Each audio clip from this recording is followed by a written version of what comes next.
এদিকে জাতীয় স্মৃতিসৌধে শ্রদ্ধা জানাবেন ভারপ্রাপ্ত রাষ্ট্রপতি হাফিজউদ্দিন আহমদ। সেখান থেকে আরো জানাতে যোগ দিচ্ছেন সহকর্মী নাফিউল ইসলাম লিংকন। যাচ্ছি তার কাছে।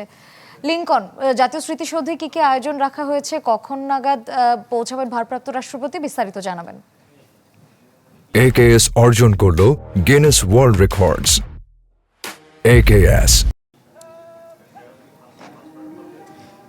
এরই মধ্যে ভারপ্রাপ্ত রাষ্ট্রপতি হাফিজউদ্দিন বীর বিক্রম কে যে শ্রদ্ধা জানাবেন সেটি কেন্দ্র করে সাভা স্মৃতিসৌধে কিন্তু ব্যাপক নিরাপত্তা ব্যবস্থা জোরদার করা হয়েছে এবং তিন বাহিনীর সমন্বিত একটি মহড়া চলছে। এখন আমরা দেখছি যে সেনাবাহিনী, নৌবাহিনী এবং বিমান বাহিনীর একটি সমন্বিত চৌকস দল রাষ্ট্রপতির সঙ্গে একই সঙ্গে শ্রদ্ধা জানানোর অনুষ্ঠানের যোগ দিবেন এবং সেই সাথে রাষ্ট্রপতি যখন এখানে এসে উপস্থিত হবেন তিনি মহান মুক্তিযুদ্ধের সর্বোচ্চ শহীদ যারা হয়েছেন তাদের প্রতি শ্রদ্ধা জানাবেন এবং শ্রদ্ধা নিবেদন শেষে তিনি এখানে রাখা একটি পরিদর্শন বইয়ে সই করবেন।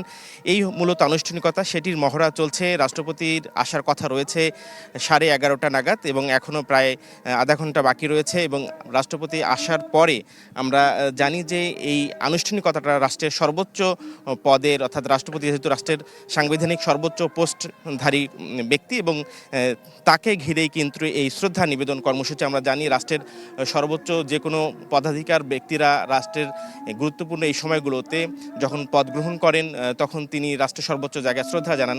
সেই আনুষ্ঠানিকতাই আমরা কিছুক্ষণ পরে দেখতে পারবো এবং যখন ভারপ্রাপ্ত রাষ্ট্রপতি হাফিজউদ্দিন বীর বিক্রম এখানে আসবেন এবং শ্রদ্ধা জানাবেন, সেই সাথে শ্রদ্ধার অন্যান্য আনুষ্ঠানিকতা আমরা সরাসরি দেখানোর চেষ্টা করব। শ্রেয়া, এই ছিল জাতীয় স্মৃতিসৌধ থেকে শ্রদ্ধা জানানোর আনুষ্ঠানিকতার সর্বশেষ খবর। ধন্যবাদ লিংকন। দর্শক, আমরা সরাসরি যুক্ত ছিলাম জাতীয় স্মৃতিসৌধে।